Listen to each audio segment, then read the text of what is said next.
I thought you were bringing somebody. I considered it, but once you said Pastor Diego was here, I was like, we're good. We don't need anybody else. Yeah.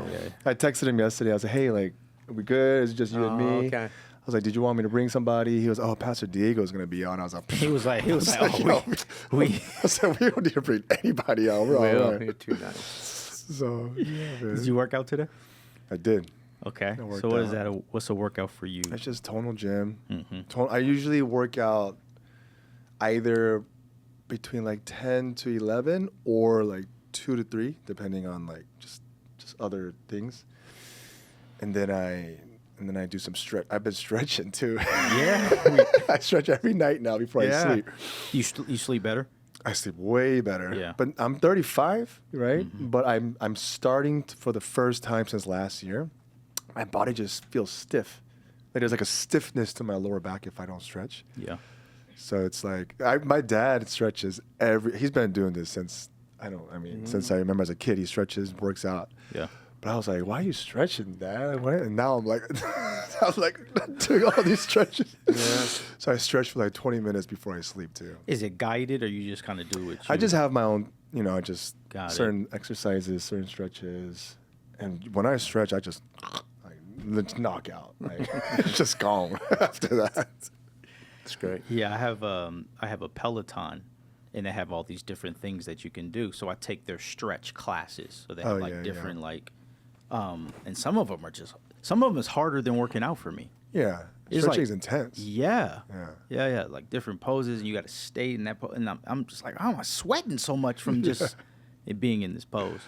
Yeah. Yeah, The stretching's intense, dude. Yeah. Super intense. Kind of from a guy who's always lifting weights, and then you're stretching. You're like, man, I feel vulnerable right now. I feel exposed, but it's like, why is it so hard? So I was talking to my son day before yesterday, and I was like, okay, right now, what could you bench press? And he was like, okay. Well, 7 years ago when I said, don't tell me your testimony. Just right now, what can you do? Do you ever find pressure, like when somebody's asking you about your workout routine, how much you could do, how many miles you can do, how fast your pace is? Do you ever feel pressure with that? No. I mean, no, not really. Yeah. I'm just exercising to like stay fit and healthy. Yeah.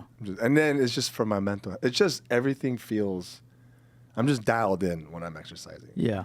And I'm just so no, not really. I mean, every now and then if we're just back in high school, like when Adam said he ran a 5-minute mile, I was like, nah. It's like, no way. Give me the phone. Let me check down 5-minute miles. So we're literally we're having barbecue, and I was like, I ran this morning, and he was like, what's your pace? I'm running like 8:30 miles. That's great. And he was like, man, why are you running so slow? Adam said that? Yeah, I'm like, what are you talking about? Oh, you haven't cracked the 6 yet? You can't get. So then, like, after that lunch, that just stayed in my mind. Yeah. So then the next morning, I got on the treadmill, and I was like, let me see what I can do. Did you hit it? No, I did a 6:19. Wow. I did a 6:19, and it was just like music and just going as fast as I can go. I think I can get under 6 if I do that like once a week just to see what I can do. I can crack it down. Yeah, I don't run, so I don't do cardio. I do jump ropes. Well, this is the running guru, I right? see his Instagram. Right here. Mountain biking. Is it mountain biking? Is that what it's called? Yeah, this is called mountain biking. Yeah. Mountain biking and the road biking. Yeah, so we would go running every Wednesday, and we would have these different paths that we would go on. So one was just a path. You go 4 miles one way, 4 miles back. He was like, okay, that's cool.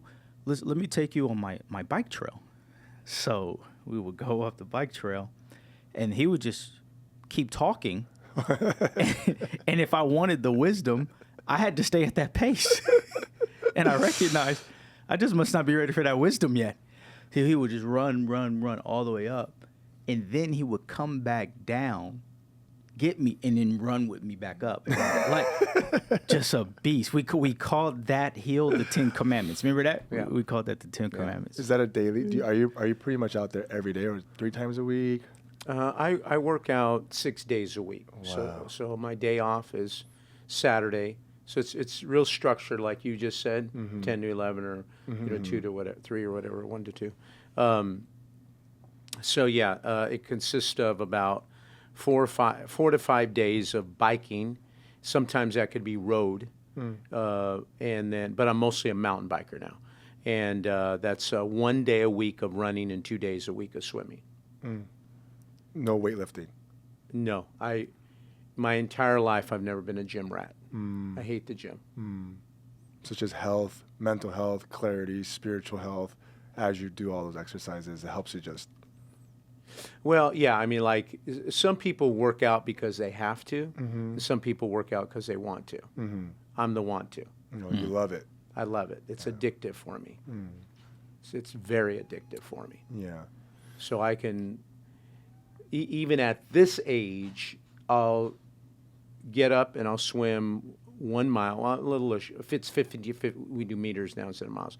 So 1,500 meters, which is about 100 meters short of a mile. Then I can preach 2 Sundays, and then I'll go on a mountain bike ride in the afternoon. And I feel, there's a sense of guilt, condemnation, or I rip myself off if I don't do the afternoon ride. Wow. Are you listening to like worship music, or is it just pure? So if it's during the week, I'm a podcast junkie, so I'll work through podcasts. If it's a long ride and it's going to be vigorous and tough, then it's all oldies music. Because I can't listen because I'm so, like, you can imagine, like, oh God, I'm guilty. I need to repent. Man, that hurt. Like worship music or Jesus. No, I can't do it. Wait, so podcast as in like is it sermons? Is it like conversation? Yeah, it would just like Carrie Newhoff stuff. leadership podcast. Yeah, leadership got Avail. Okay. Bob Goff. Okay. It could Gerald Brooks. It could just be whoever. All kinds of guys. I mean, there might be 12 podcasts I work through. Wow. Nice. So I'll get in probably six podcasts a week. Wow. Because like your bike ride on Saturday, that's your long bike ride.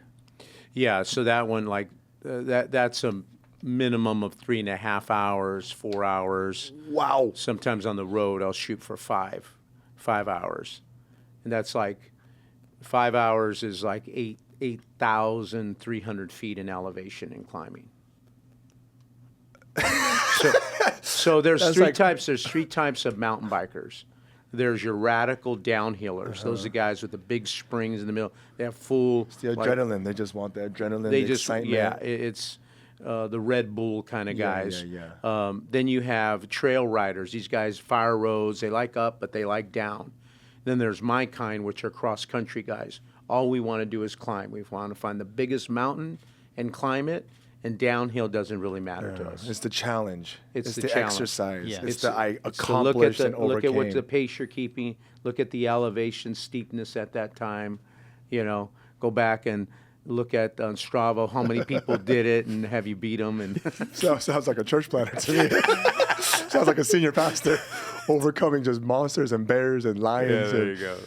Wow. We were running, and we're going one way, and then there's these runners coming the other way, and they were like, "Hey guys, just be careful. There's like a pack of coyotes that are this way." And Pastor Diego was like, "Okay," and he just kept running, and I was just like, "Are we not gonna discuss? Are we not gonna discuss what we're gonna do in this situation?" His eyes were good. I've seen them. His name is Daniel. His name is Robert. Well, hey, welcome to Beyond the Letter, you guys. We got Pastor Diego in the building. Yes, we do. Thank you. I like that shirt, man. Thank you. You're looking good. It's part of my summer wardrobe. Yeah, you got like a summer collection. Oh, it's cruise ship. And the shoes. You can't see it on camera, but the shoes perfectly. And it's I'm telling you, like the last 3-4 times I've seen Pastor Diego, he's just in this new vibe, new shirt, new shoes. He's looking good. Well, it was part of the summer cruise wardrobe, and I got to work in it now in the regular life. Now it's in your regular. Okay. We got Will Chung in the house, fresh off a workout. Well, yeah, fresh off a workout, fresh Yeah. off vacation. Fresh off sabbatical, right? I mean, Is it? For me, I've done a sabbatical, which was actually 4 months. So to 4 me, months. like that's a Okay. sabbatical. I just Okay. take off. I take off 1 month every summer. 1 month in July. July. It's just vacation. July. Yeah. And we appreciate that you like interrupted it and then you came and hooked up the young right. adults. That's right. I did. Crushed it, man. Thank you so much. That's right. That was my first day. Like, I broke my vacation, so I came out. I preached for the young adults. Okay. Yeah. And that was. I usually try. Every time my rhythm is when I go on vacation, the first 3 weeks is just rest and play. Okay. Rest and play. Rest. I just whatever I want to do. I'm just resting and playing. And the last 2 weeks, I'm like thinking for what's to come. So I'm working, but I'm not preaching for Sunday. I'm not leading our staff meetings. I'm not making decisions. I'm just more like, okay, next 12 months. Mm-hmm. So when the team invited me, I was okay. That's during that time. So all right, I think I could do that. It's family. So you leaned in, man. We appreciate it. It was outdoors. You kind of got me by surprise. but that's a good thing because a lot of my generation didn't do that. Yeah. I think you guys have learned from our mistakes how to come off the grid and how to prioritize your family and your rest time. And I think overall it's going to give you just longevity that some people have not had. For sure. So kudos. That's a good thing. Oh, thank you. Yeah, for me, it's like, it just feels like tire alignments. When you're driving, you don't even know your tires are misaligned. And every time I go off, it's like, I'm okay. Like, I've been a little anxious here. I didn't even realize I was overworking here. I'm a little frustrated with my staff members here. And so it just gives me this space to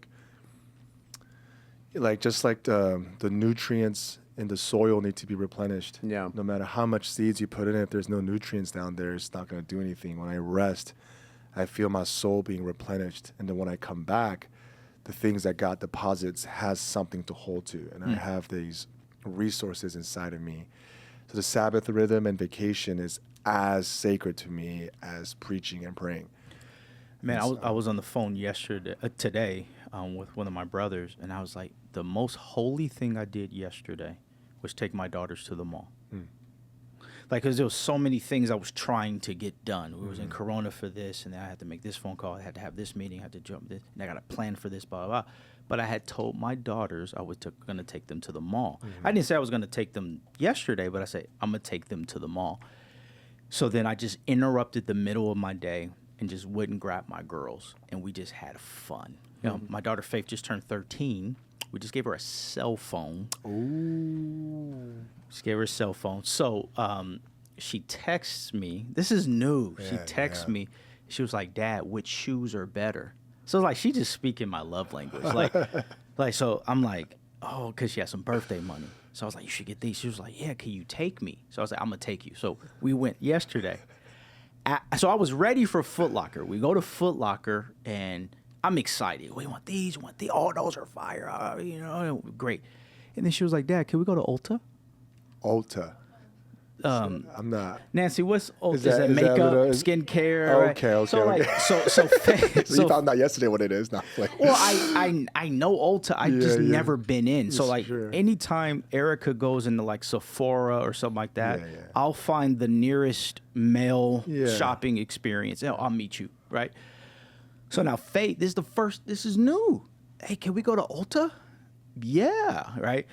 And so then she's getting these lip glosses and she's putting them on her fingers. And then she was like, Dad, which color? Dad, which color is the best? So I've been praying for new ways to have quality time with my daughter, but I'm not ready for it. Because like our jam was going to the park. And I remember like I had an off day and I was like, Faith, you want to go to the park? And she was at the kitchen table. She was like, no. And I'm like, oh my God. Oh my God. Like, but it's like, God, like, show me how. And this is what my daughter's into at this time. So Trinity, they have their own debit cards, right? And like, they're shopping for stuff, and then they're FaceTiming their big sister Eileen. Which one is this? And I'm just sitting there, just so uncomfortable. Yeah, that's crazy. Because it's like it just happened. Yeah. It wasn't no preparation. It's just we're here. Yeah. So now I'm in line at Ulta, and then like Trinity, my 11-year-old, she puts her debit card in. She knows like all the things that I've trained them to do, but I didn't know it was going to be for like skincare and lip gloss and. So then it's just like. Are you all girls? Yeah. All girls. Yeah. So Eileen is 28. Yeah. Faith just turned 13. Trinity is 11. So now both of my younger daughters are in junior high. They started school today. So yesterday was just like, how do I feel about this? Yeah. What do I do? How do I process? And like for you, like for your daughter, it's just gonna boom all of a sudden. For sure. Like, For sure. yeah. Yeah, I mean, it's all boys. Right. I have 2 girls and 1 boy. So it's definitely boys and girls are different. Yeah. For sure. I remember when my daughter was born, and someone asked me, like, what does it feel like to have a girl? And I was like, and the only way I could explain it is like, it feels like you're falling in love again. Yeah. It's just like, there's like this is like, Yeah. it's like, this is my girl, it's my princess. This is like she's my everything. And then when I found out my wife was pregnant with a boy, the first thing I felt was I need to be a better man. Like it wasn't like falling in love again. It was like I gotta work on my anger issues.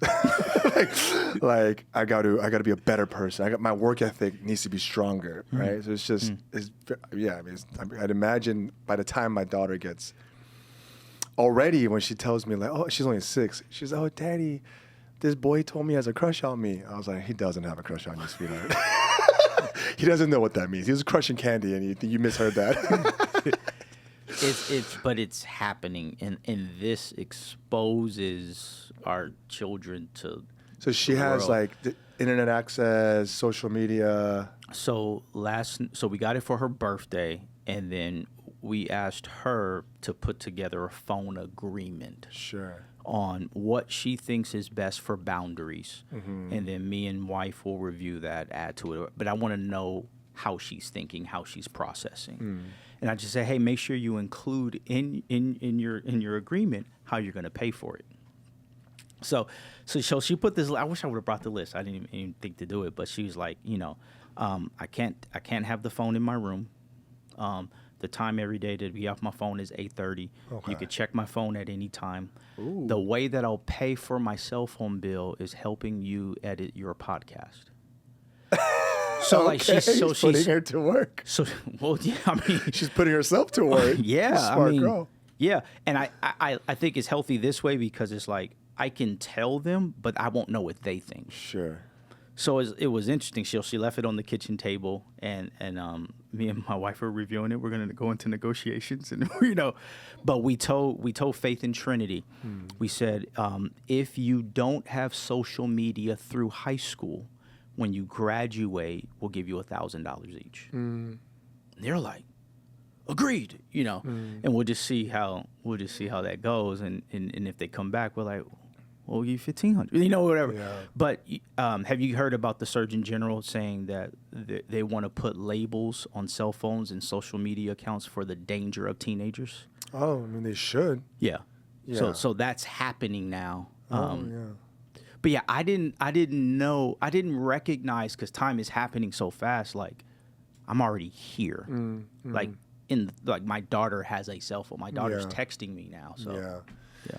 It was interesting. I wonder if Pastor Dick, your parents, were they American or were they immigrants? No, they were American. Oh, they're American. So they spoke fluent English. They understood the culture and everything. Yes. Yeah, I think for me what's been interesting as my kids are getting a little older is because my mom can't speak English like at all. My dad, when I was growing, I mean, this is to credit to his work ethic. Growing up, he couldn't speak English.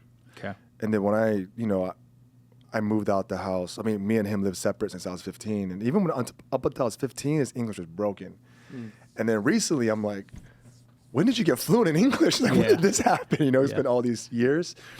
But I was never able to like talk about these things with my parents. For sure. And because there was a language barrier, there's a cultural barrier. So like I got away with so many things because they didn't even like fathom that Americans do certain things because they grew up in a Korean culture where you just obey, honor, you never do bad things, And so as I'm getting older and raising my kids, I'm having these conversations and I'm like, wow, like I can talk to them with no language barrier. And then every now and then I have this like, they're just things I want to tell my parents, but it's hard for me to, because it's just there's just these gaps and there's these cultural differences, you know. So I look forward to what it's going to be like to have these type of conversations, you know what I mean, as my kids get older, because it's just immigrant family it's just hard.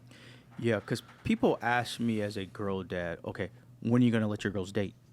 When can they have a boy over? When is it? I don't know. Yeah. Like, because I can easily say when they're done with high school. Yeah. But I'm just saying continual conversations. For sure. Because I'm grateful that I have a relationship with my daughter for her to say, hey, I think I have a crush on a boy. Mm-hmm. How I act in that moment is going to kill future opportunities for her to like give me information. For sure. Or, oh, great, what's his name?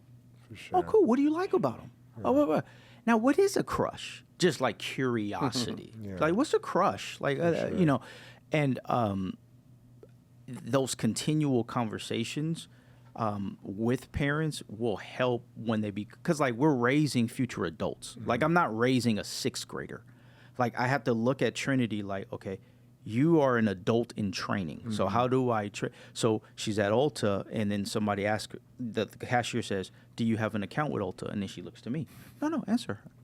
Because you're an adult in training type thing, right? For sure. But since that's the case, she has no experience with heartbreak. No experience with, like, you know, so it's like, how do I create a safe space? And I don't have it figured out, but I think like sometimes as parents is like, since I don't know what's appropriate, then it's just safest if we just cut all this off. Yeah. And then kids just get good at sneaking. For sure. Yeah. And that was me. I just lived a completely double life because they didn't even ask. But they didn't know how to ask. You know what I mean? Right. Yeah. So for me, like you, Pastor Bayless, you're a good friend. Mm-hmm. He told me a few years ago that when his 3 kids were growing up, once a month, he would take all of them out of school, and they'll just spend the whole day together. So just once a month, it's a special thing for them. Hey, you're not going to school today. We're going to do whatever you want. Mm-hmm. I remember when I heard that, I was like, wow, that's great. It's practical. So I do that. Mm-hmm. And every time I do that, man, my kids are so happy. It's like, and I'm like, I hope this lasts as long as it does. Because my daughter, when she's like, Daddy, is it the first Friday of the month? Is it the first? She's always, is it the first Friday? And then my son, he's only 3, but he sees his sister doing it, so I started doing it with him. He's like, Daddy, is it the second Friday of the month? Is it the second Friday of the month? Yeah. And it's when I spend time with them, I get shocked already at 6 years old. Yeah. She's like saying crazy stuff. Yeah. Like she's like, Daddy, you know, so-and-so left our school, and so I don't want to go to school because I don't have any friends no more. Mm-hmm. And I'm like, whoa, 6 years old, you're feeling that. Mm-hmm. She's like, Daddy, at gymnastics class, I couldn't do this, and I felt embarrassed. Mm-hmm. I'm like, dang, this is crazy. And then we're like having these like crazy conversations. And she's, oh yeah, so-and-so has a crush on me. And I say, well, do you have a crush on him? She's like, no. And I was like, well, do you want to get married one day? And she's like, I don't know, Daddy, maybe. But it's just like, just those moments when we're just talking. And it's, and just, you know what I mean? Like you did yesterday. It's key. It's crazy. Yeah. One of the things I honor about Pastor Diego is like, you know, as you get older as a father, then you kind of partner with your children. You consult your children, et cetera, et cetera. So it's like seeing your sons love God, seeing your sons in ministry. Like just like before here, Pastor Adam is off right now. Mm-hmm. And he doesn't have to be on the property, but he loves what he does. Mm-hmm. Like he loves you. Will's here because I was with him. He's like, I'll go over there with you. Like, you know, so he's just engaging. And I sit back thinking like, okay, that's the play because like as men, we want to multiply. We think about legacy the older we get. So like, how did you or how would you advise our listeners to balance like the disciplines in our home? Like here are the things that we do as a family, while allowing that freedom for how they think or different information that comes in the house that you may not have been prepared for, et cetera. Yeah. Well, I think it's essential that, you know, if you're married, that you do have the agreement of your spouse. I mean, it's almost like that's where it has to start. Yeah. You know, it's not just within you, it's with your spouse and sitting down and trying to the best of your ability.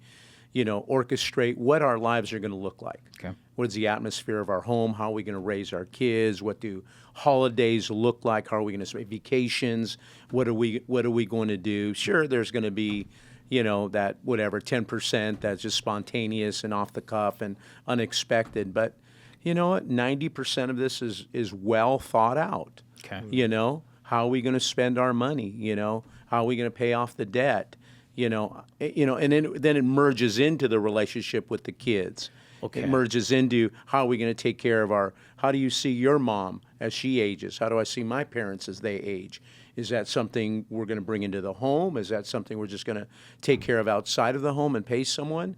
I think a lot of that is just conversational things that are very organic because maybe sometimes answers aren't going to be given at that moment. Mm-hmm. I don't know. I never thought about that. Well, let's just talk about it in another time or something like that and, mull through it and work through it kind of thing. So you're setting boundaries, you're setting pillars, you're setting foundational things up, and hopefully that there is agreement with that so that the two of you can attack it from both ends kind of thing. But again, we are strong believers, so we use the Bible as our template.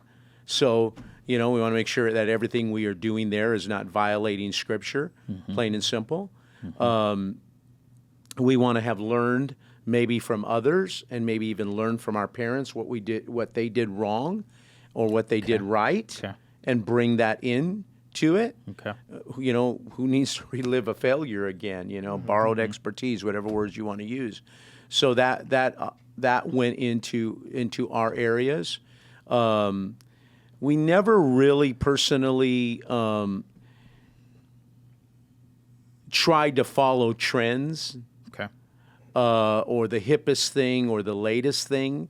If it wasn't biblically sound, if it wasn't something we mutually agreed with, it didn't bear witness with our spirit, could be great, but I wasn't willing to risk those kinds of things. If I heard like a Pastor Bayless who talked about something like that, I'd say, okay, I bring that before Cindy. What do you think about that? Okay. And she said, okay, it sounds good. It really sounded good to me. It just like exploded in my spirit. Let's just do it. We would adapt it that way. So, yeah. So there was the whole balance and the juggling act of the scriptural experience, how it felt to us, the communication, and coming up with those ground rules. Okay. I remember I was talking to what you were sharing reminded me, if I remember his name is Benjamin Watson. He's an NFL player. Okay. We were at the retreat that I met Grant Okay. at. And I think he said he had 7 kids. Might have been more. It was something crazy. Because I remember I introduced myself.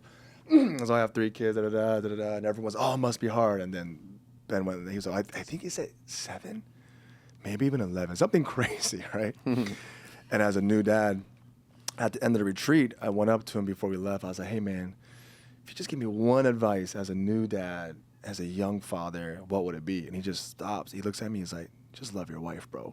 I was like, dude. I was like, that's He literally was like, he stops. He's like, man, if I could just give you one advice with a guy with like years ahead of you, just love your wife. Yeah. And I thought that was everything you were sharing was kind of echoing that. It's like we built our family on this team and mutual love as a husband and wife, and we made decisions together, and we're responding to each other. And that advice he gave me, I think that's biblical too. Right? Sure. Yeah, to love your wives as Christ loved the church, and to respect your husbands as the church does to Christ. So it's like building your marriage as the rock for your kids to see as a model, and then moving as a team.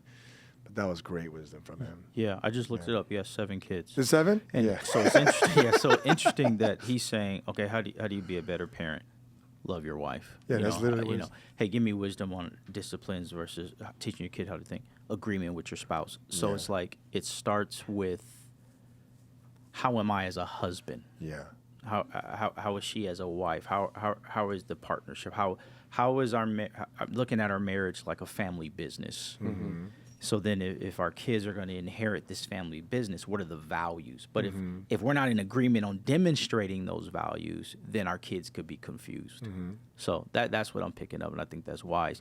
But I think in our culture today, people aren't valuing marriage as much. Mm-hmm. So like what I've been hearing more recently is like women saying, I want to have kids, like single women. Man, I want to have kids. I want to have kids. I'm hearing less. I want to be married.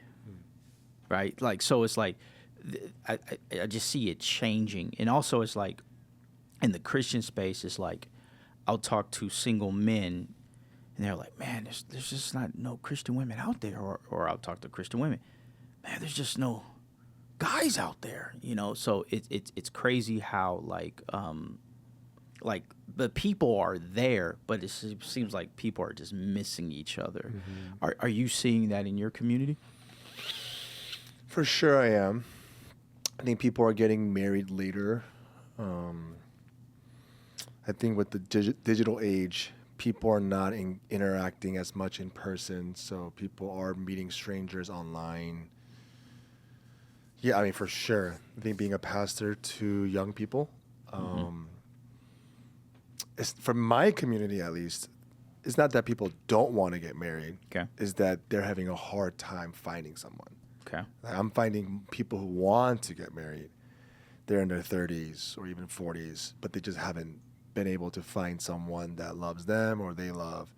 So that's been more of my experience. Have people been sharing why? Like, what's underneath that? It depends. I mean, I think for some of the men, yeah, it's very same. There's no good Christian guy here. There's no good Christian girl here. And I tread lightly when I'm pastoring those people because there's two type of people. There's people who don't want to get married, and there's people who want to get married, but they're having a hard time finding someone. Okay. And for them, it's actually a process of grief. It's a process of loneliness. It's a process of wrestling with God. Like, God, at this age, I thought I was going to. And then there's people who, in my community, there's not really people who don't want to get married. There's people who want to get divorced, who don't want to stay married. But I'm just thinking from my experience. I know online and on social media, you know, people are saying, I don't want to get married, but at least for me as a pastor, there's not too many people that I'm pastoring who don't want to get married. So that might just be a different, so I can't really speak into people who don't want to get married, but people who do want to get married but are not finding someone. There's a lot of reasons. Recently, in the last 2 weeks, one guy that was my age, 63, and we were in a conversation and just having a talk, and he has said, you know, if God forbid my wife died, I'll never get married again. And I said, why? He said, because I don't want anyone to control me. And that was his definition of why not. I don't want someone to control me.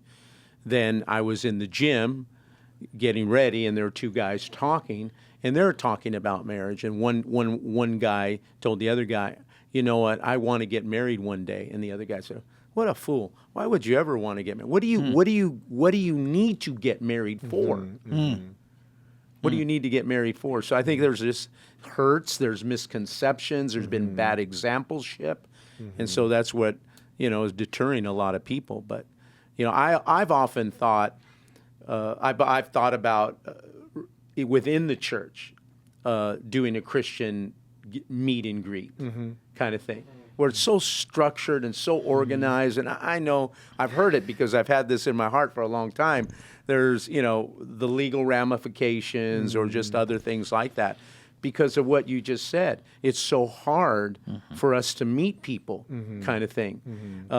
So, you know, I've definitely thought about that. The second thought I've had is why there seems to be this absorbent amount of available women and there is not an absorbent amount of available men. And so there's this disparity that exists, you know, and sometimes I want to get these guys in the room and say, what's the problem, man? Some gorgeous women here, you know? Do you like women? Oh, yeah, I like women. Then what's the problem, man? For sure. What's the problem? And I think it falls in that line of, you know, and I got to be responsible. You were talking about when you had your son and when difference with your daughter. You know, I've got to change now. I got to pick up after myself. I can't play all the video games I want. I have to share my money. I have to be told where I'm going or accountable to, and they just don't want all that. But I've never looked at that as that way in my marriage. I don't know about you guys. I've never looked at it. My wife's controlling me. I lack freedom. I can't have fun. Yeah, no, me too. I mean, I don't know I mean, that's the best decision I've made after Christ. It's my wife, dude. For sure. But then being a pastor, all of us, I have seen marriages they're on the rocks, and one of the partners, they are controlling. Another one is abusive. They're just not meeting eye to eye and just walking through that. And then those are the people who are like, I'm never getting married again, and so walking with them and pastoring them through that. But for me, yeah, my wife is, I feel sorry for her. She married me. I'd say that there's two conversations that I'm seeing on social media that grieve me. One is divorce parties. So have you heard about that, Pastor Diego? So have you seen this on TikTok, Instagram? No, I haven't, but I can imagine. Are having divorce parties and talking about like it's a party. It's exciting. You're free. Like it's a divorce party. Like. But they're not meet and greet kind of thing. No. I'm celebrating the fact that I am no longer married. Okay. And then there's this other conversation guys that are younger than us aren't even interested in dating. Like they're just not interested in that. So I want to play this clip on TikTok, and I just want to get our raw thoughts on some of the stats about people that are younger than us not wanting to date. Half of Gen Z men no longer actively even trying to date. They're not even trying. And so the question is, well, why is that happening for women? Women, first off, are dating older. They want more economically and emotionally viable men, and that usually means older men. In addition, when young women are lonely, they have much better social networks. They have much stronger friend networks, whereas guys become kind of lone wolves and kind of literally sequester from everyone and everything. What do you think, Pastor? I think there's a lot of truth in what he's saying. Okay. Absolutely. I don't think that I would rightly disagree with him, kind of thing. Again, there are two orders. There's the in Christ order and then the outside of Christ order. So, you got to decide who's the greatest influence in your life and who's going to heal you of your brokenness. How you're going to overcome your selfishness, how you're going to overcome your failure of your past guilt, shame, or condemnation, which hopefully makes us a whole person. At that point, if you choose, not to get married again and live a celibate life, that's a blessing. But at the same time, don't be saying that to act spiritual. Okay. And yet your eyes are turning at every woman. There's no grace on you. What are you talking about? And so I think there's a hypocrisy that it can exist there. There's a lot of truth if that's what God has graced you with and that's the desire of your heart. But at the same time, if still an attraction there, or God forbid, a dire lust is there to that extreme, then be honest with that and get healed, get delivered, so you could be a whole person. And whatever that looks like, God can answer your prayers or bring someone into your life. So.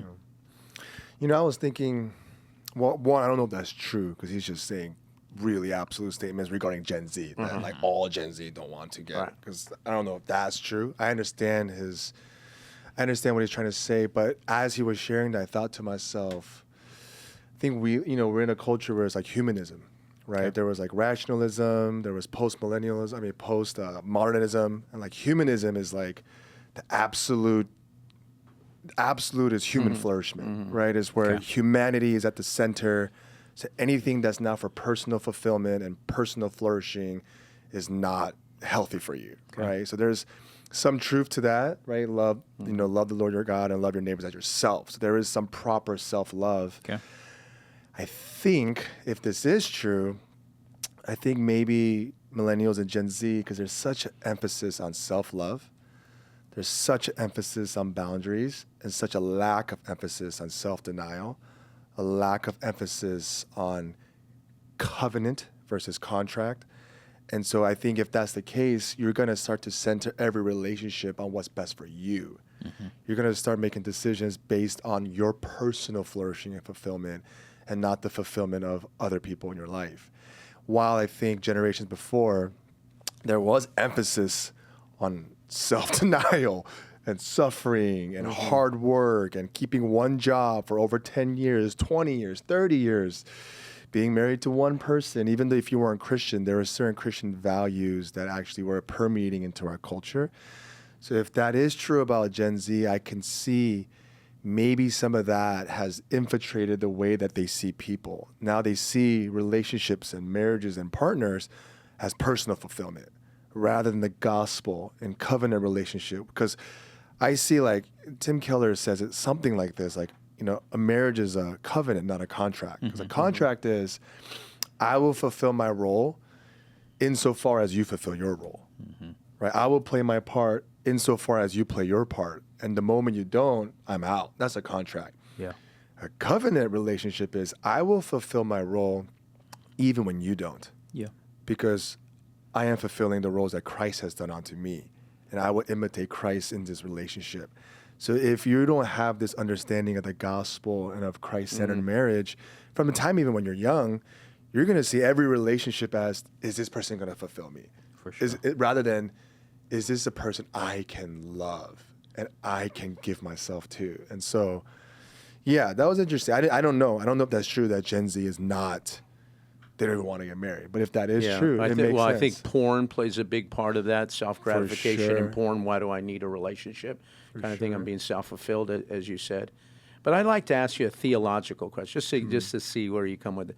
Do you believe that it was and is the will of, it was the will of, because it's post now, was it the will of God for you to marry your wife?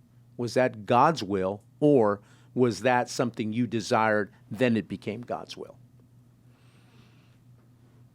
I think, right when you said that, I thought of Philippians 1:6. It says something like, He that began a good work in you will bring it to completion. but it until the also day of says, He gave you the will and the desire to fulfill it. Both the will. Christ. Is that James? I think it's, do you remember talking about? Yeah, but I don't Anyways, remember. to your question, I think it's both and. I think it was God's will for sure. Yeah. I don't believe in looking for the one. Right. You know what I mean? I agree. I believe the one is the person I married. Because if there is the one, then why'd you get divorced? You know, because if you have this idea of the one, you're always looking for this thing. I think I could have married anybody.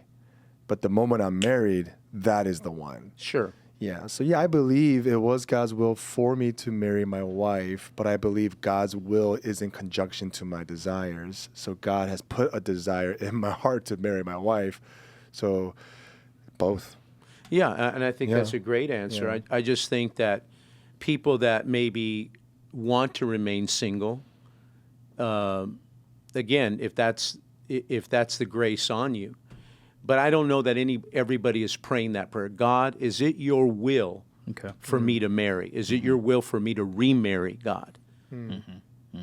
You know, is it your will for me to have this car? We'll pray about. Is it will for me to have this job? Is it your will for me? But there's not. Are we praying and asking God? Yeah. Is it your will? Because I'm not sure we'd want to hear what He'd say about it. Then you'd have to submit and surrender to that kind of thing. But I also believe there is this other one that, you know what, He'll give you the desires of your heart, plain and simple, and that becomes, you know. But I'm thinking about, could I have done what I've done in ministry without being married to Cindy? You know, could I have done it with another one? I'm not God. I wouldn't know where it would have deviated one way or another.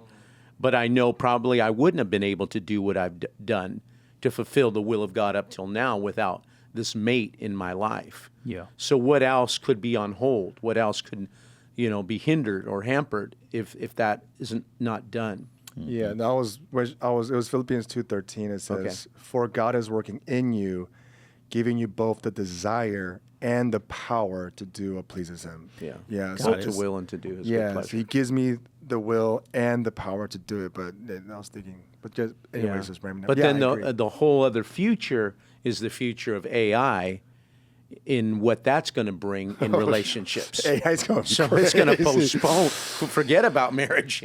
You know, I got my blow-up doll, or I got my AI, artificial wife that, looks or whatever, so that's going to be really weird and freaky. Yeah, that's gonna be AI. That's a whole nother conversation. is. Right when you said AI, I was like, because Yeah. Neuralink. Have you seen that? Yeah. The chip that goes in. So No. Elon Musk has officially been able to put 2 Neuralinks in 2 human beings, and it's because they have brain damage, right? Yeah. People have mental health issues, and Neuralink could actually cure a lot of this. Okay. And so it's been interesting. You can even look it up online. There's 2 patients. One of them is actually a strong believer.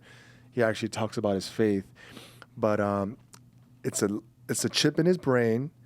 It's connected to a computer, and with his mind, he controls the computer. So there's a mouse, and there's an algorithm that's attached to his brain. Every time he thinks something, the AI is training the machine. This is what he wants to do.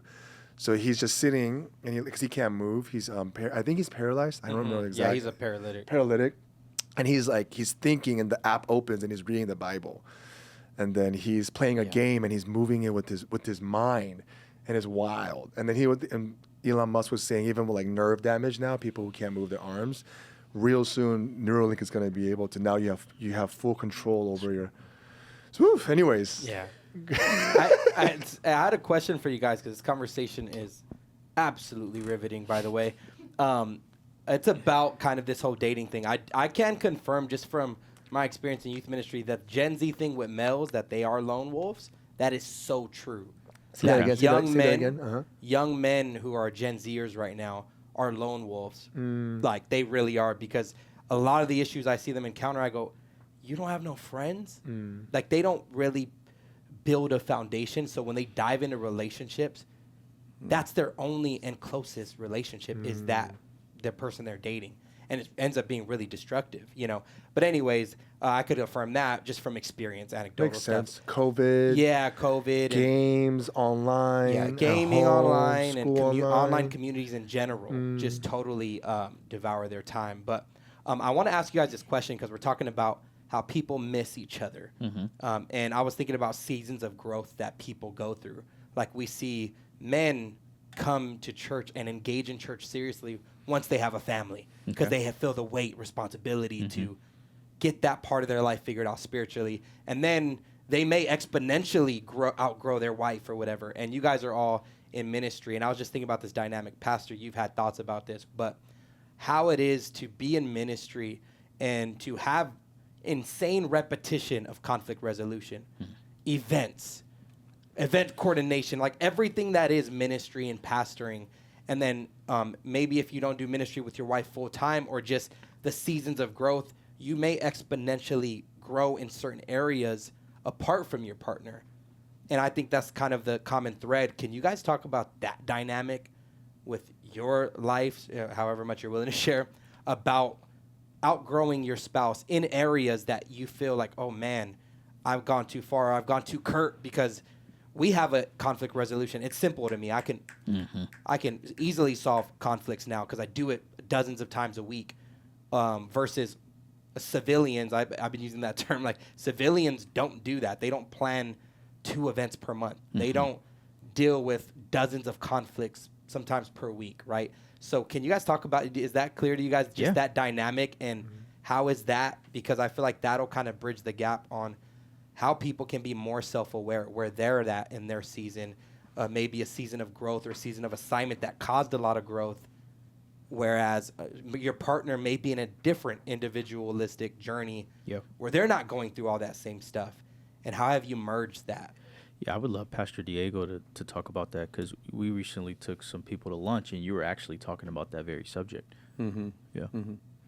Well, I mean, we probably will define what Jesus meant when the 2 shall become one. What did that actually mean? That they're exactly duplicates of each other and have no independence or can't think differently or challenge the process or of each other's beliefs or lifestyles or morals or whatever that might be.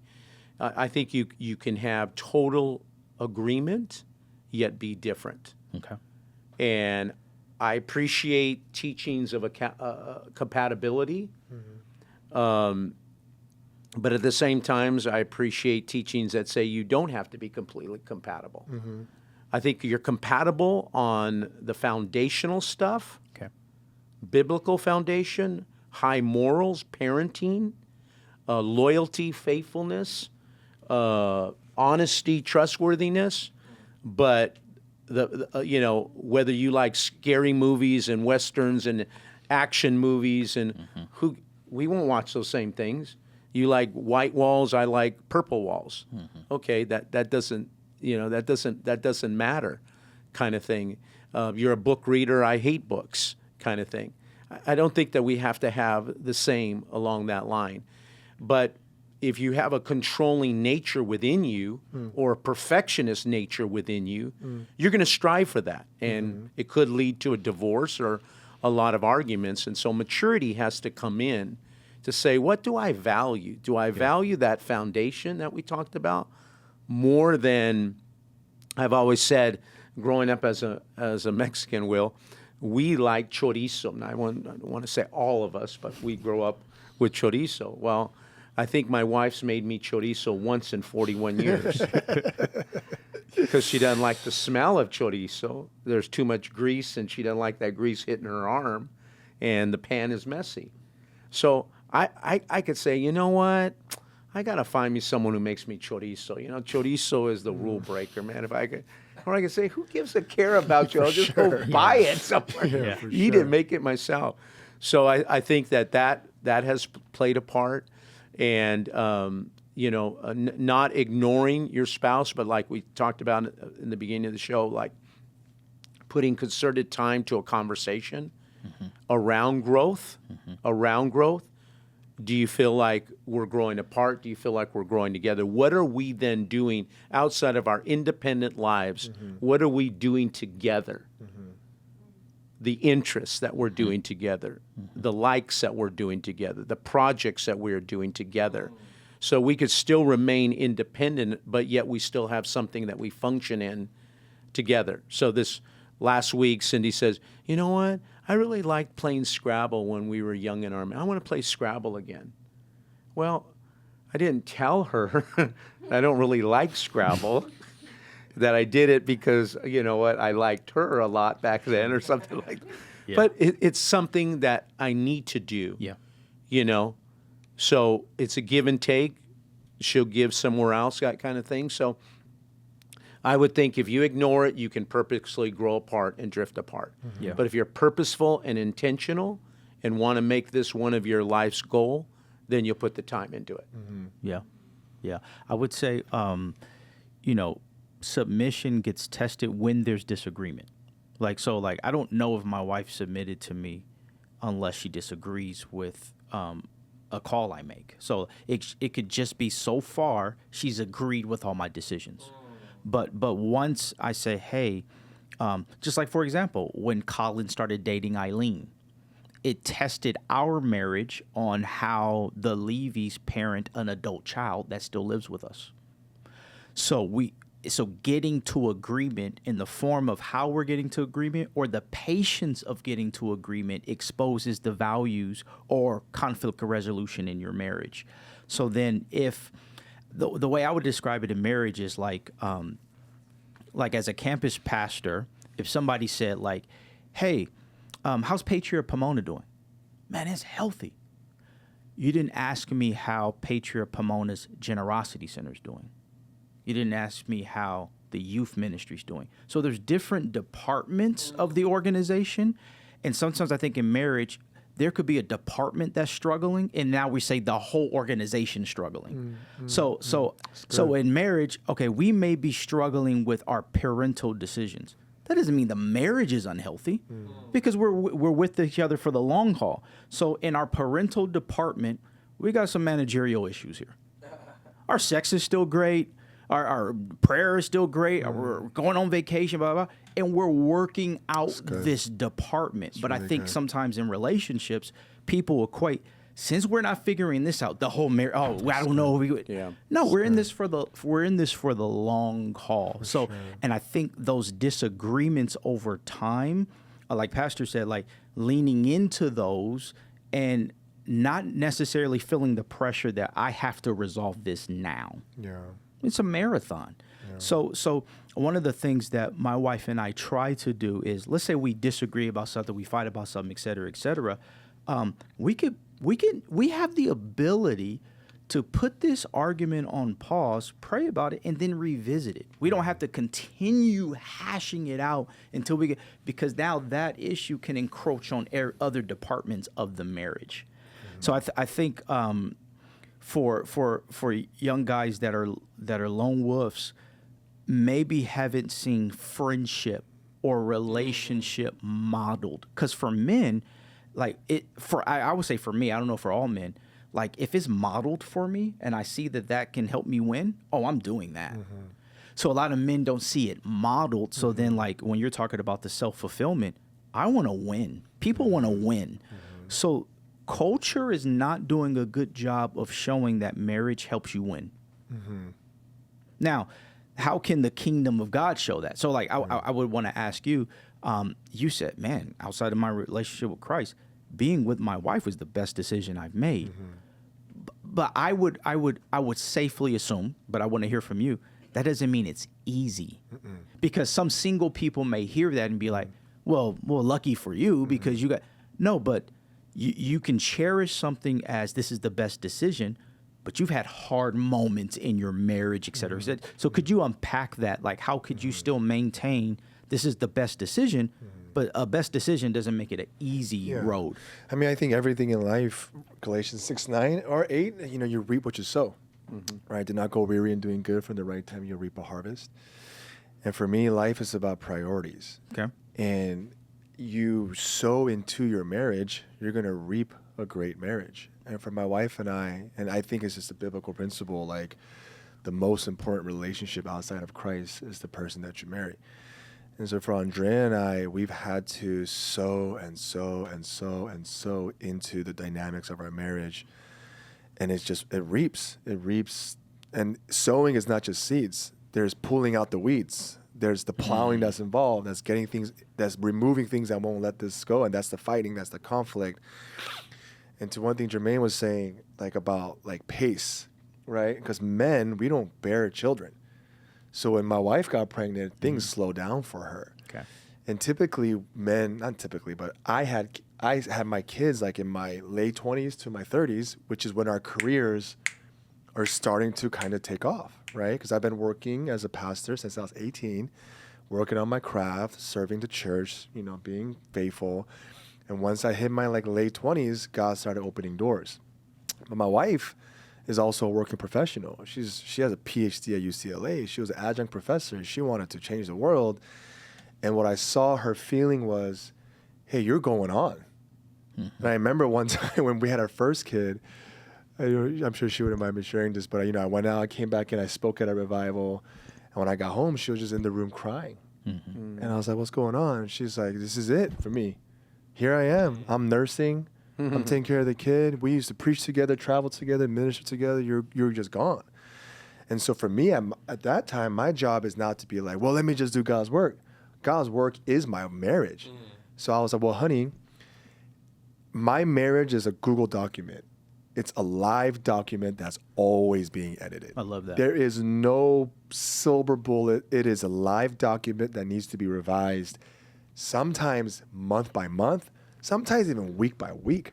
And so in that moment, I said, all right, what do we need to shift? What do we need to adjust? And she just said, no, we're good. I'm just feeling grief. I'm feeling sad. I'm the mom. I'm going to nurse, but I just need you to be more emotionally available. Good. Now, once we had 3 kids, now it's like, honey, I don't think you can go travel no more as much. I don't think you should go and guest speak as much. And I was like, easy. I just need to hear that from you. So for me, since 2020 to 2024, I only guest spoke 4 times a year. Because that was, before I was speaking like 20 to 30 times. Because I was an itinerant guy. But once that 3rd kid came, we had to adjust.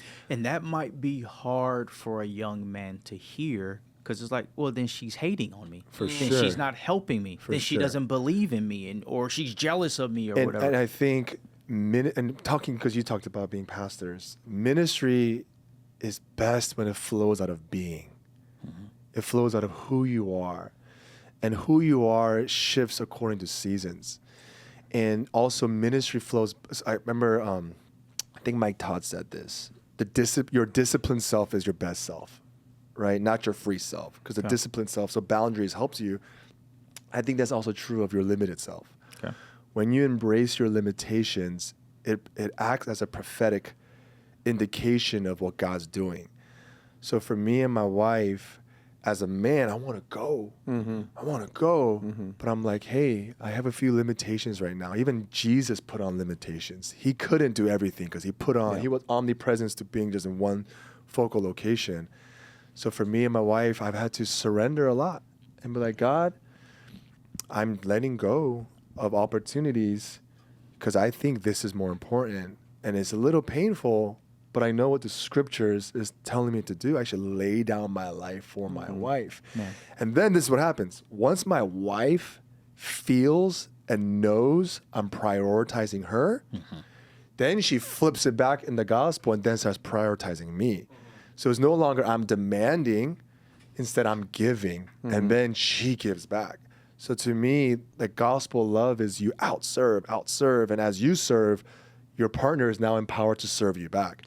But if I demand service, the demon in her is gonna say, well, I demand you, right?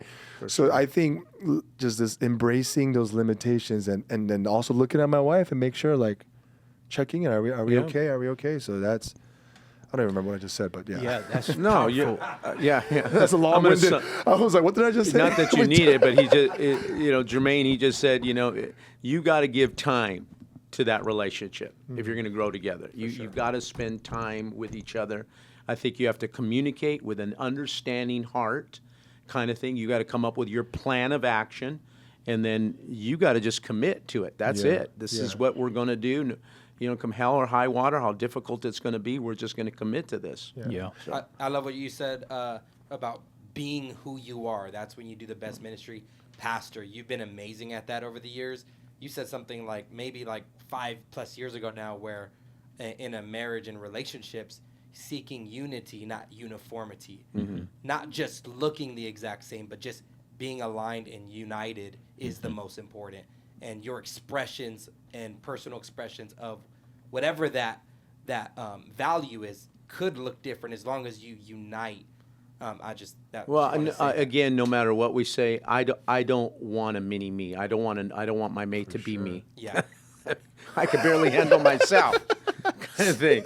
So no matter what people say, no, there's a reason why we were attracted to whom we are attracted to whom we're attracted to. For sure. And we celebrate that. It confronts us when it rises up. Yeah. But like you said, it's probably rising up because we did something wrong, not because we're doing something right in serving. Absolutely. But I loved her because she was totally independent.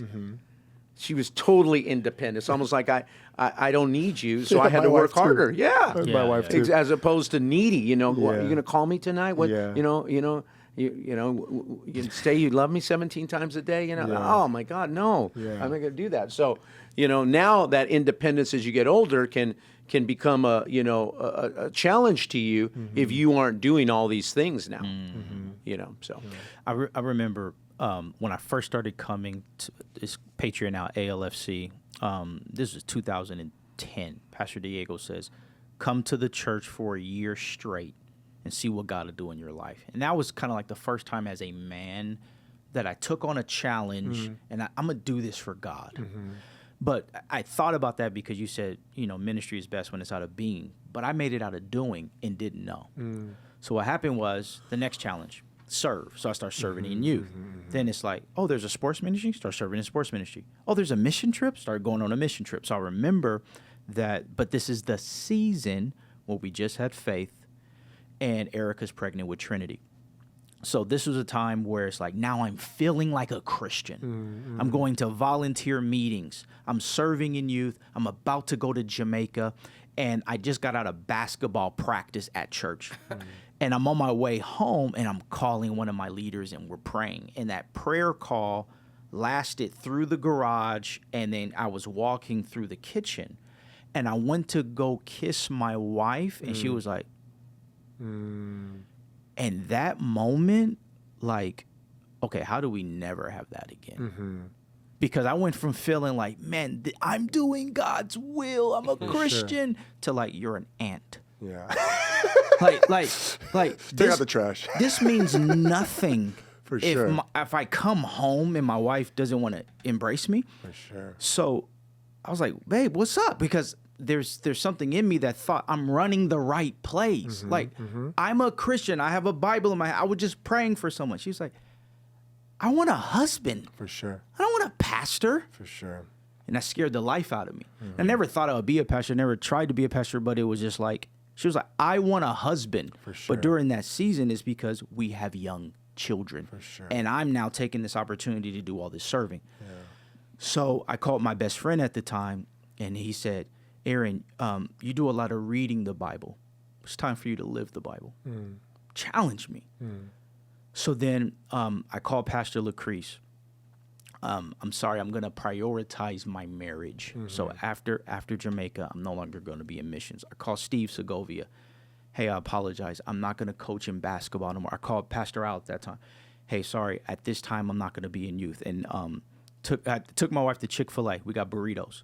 And I had a clipboard, and I put the Levies. And I said, this is what serving will look like until we get on the same page. I will not serve. Yeah. I did not know how that would pay dividends in this season in my life. Because during that 100%. season, bro, I'm working at Bank of America. I'm not thinking I'm going to ever work at church. I just didn't know how to do ministry out of being. I was trying to like make up for lost time, if you will. But it's like, no. I really want to, why did I originally come to church? I didn't know how to be a husband. I didn't know how to be a dad. So I wanted to be a biblical man. So here I am serving and doing all these things, and then like my wife doesn't want to kiss me. Okay, I'm doing it backwards. I'm doing it backwards.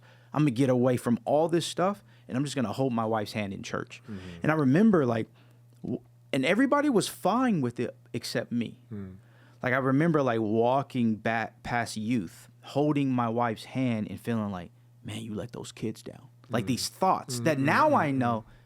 No, you prioritize your kids for a season. So now in this season of my life, my wife is so team ministry, team church, team like, hey, how can we help? How can we do?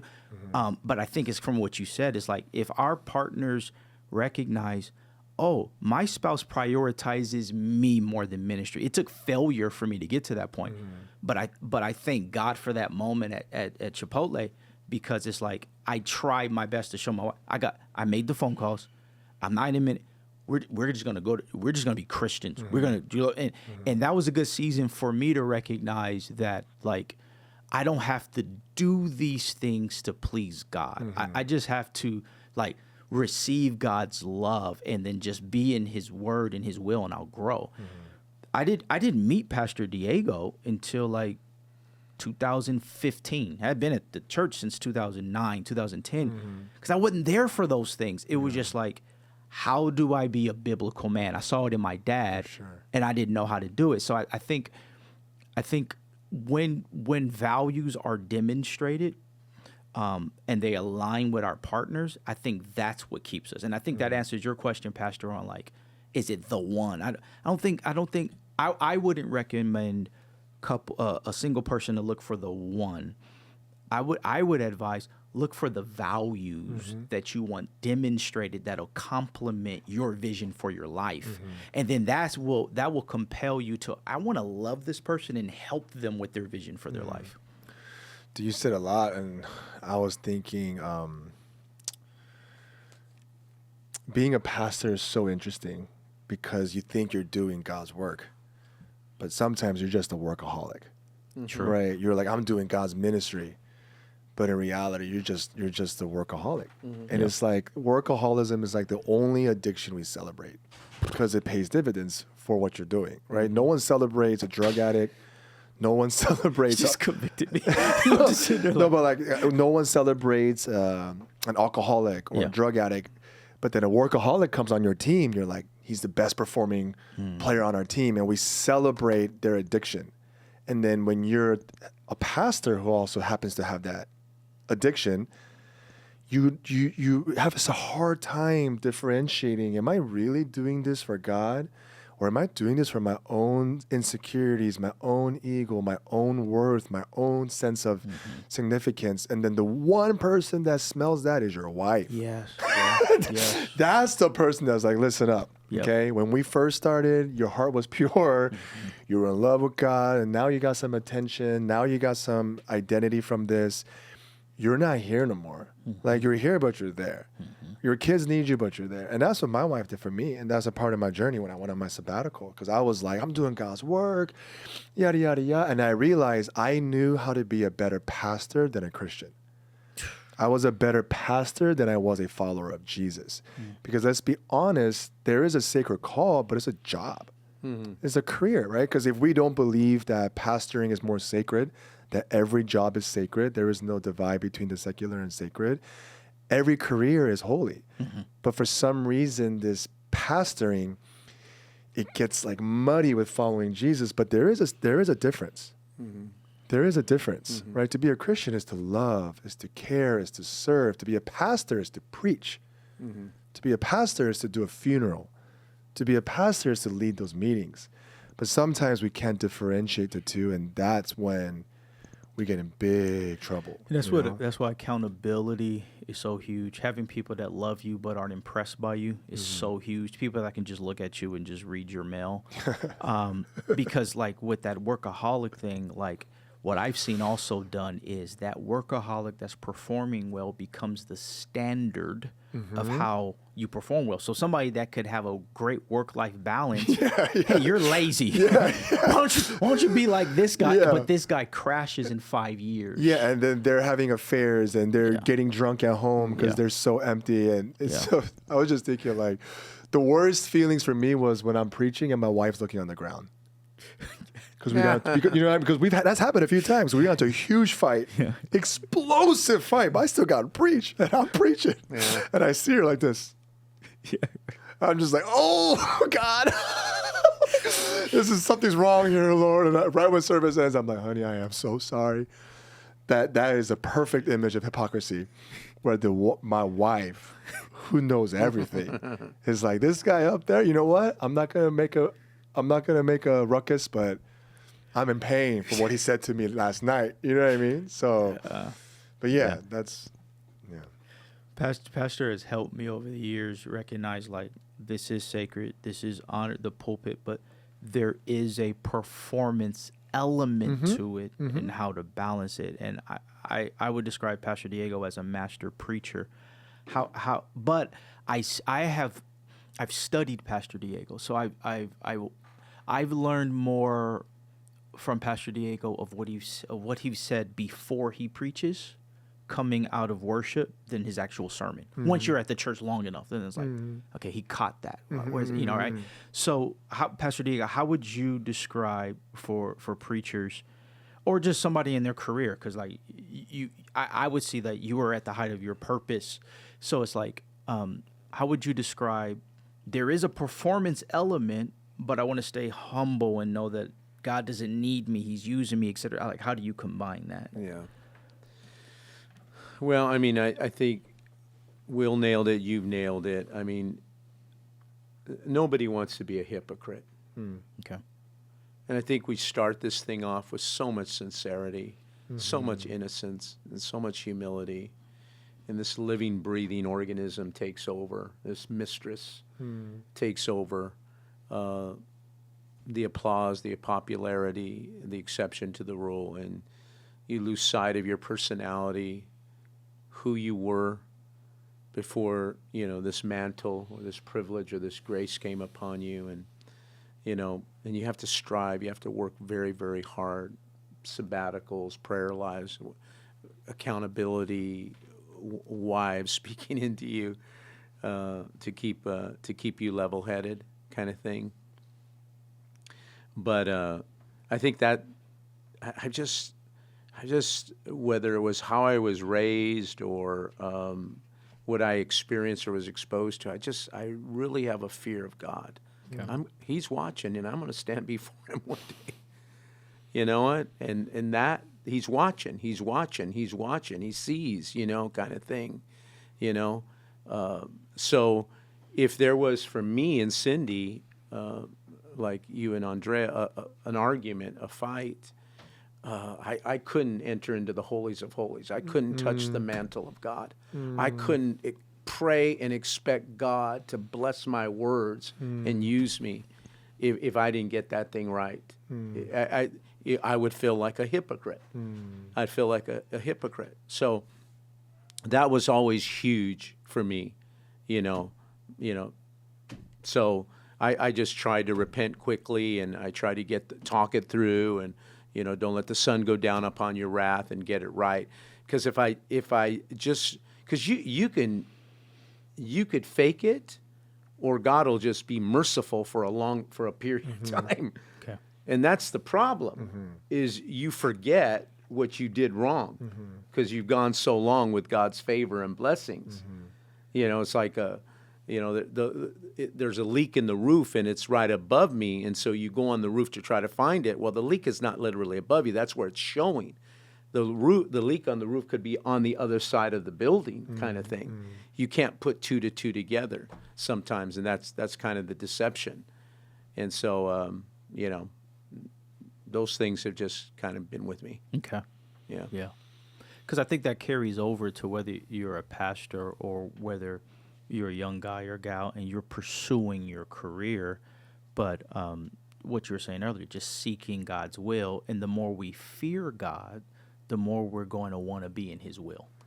Yeah. Absolutely. Yeah. I mean, I came from a movement back, 40 years ago, where it was always positive confession and you're an overcomer and you're a winner and you can make it, and and if you said anything derogatory, I mean, you'd get rebuked or slapped or something like that. And I appreciated we're the righteousness of God. The Bible says that we're joint heirs with Jesus Christ. I get that, but I also recognize what Paul said. I'm the chiefest of sinners. Yeah. For sure. At the same Yeah. time. And, without me, you can do nothing. And that has kind of been equally as powerful in my meditations and my devotions. I am nothing. I'm that donkey, that ass that Jesus rode on. There are about 1 billion other people that God could use way better than me. For sure. And I've been really strong on myself. That's why, it's no big deal. Don't glamorize it. You just did preach a great sermon. You just had a great altar call. Because you'll see me, I'll play it. It ain't nothing. It's without his anointing. He's the one who gets all the glory and honor. I don't even want to bask in it. Every time I preach, I have this moment where driving home or walking into my car, talking to God. You get all the glory. You get all the honor. Thank you for using me today. You know what? I don't want to take and think it's my gift or my charisma that did what it did today. And just having that moment, sometimes it's driving home and I just want to continue to stay in the element of worship and keep worship music on. I don't want to listen to podcasts. I don't want to listen to secular music. I want to just linger there as long as I can because, the moment I get home, it's going to leave and I got the kids and the wife and all that. So I think all those little things help you. Excellent. Yeah. Excellent. Great conversation. Yeah, We man. kind of just. No, I felt some anointing. I was like, oh, this is good. I keep leaning in on this. So that's great. Yeah, we could do this all day. But hey, thank you for tuning in to Beyond the Letter. Like, subscribe, comment. We appreciate you. Peace. Peace.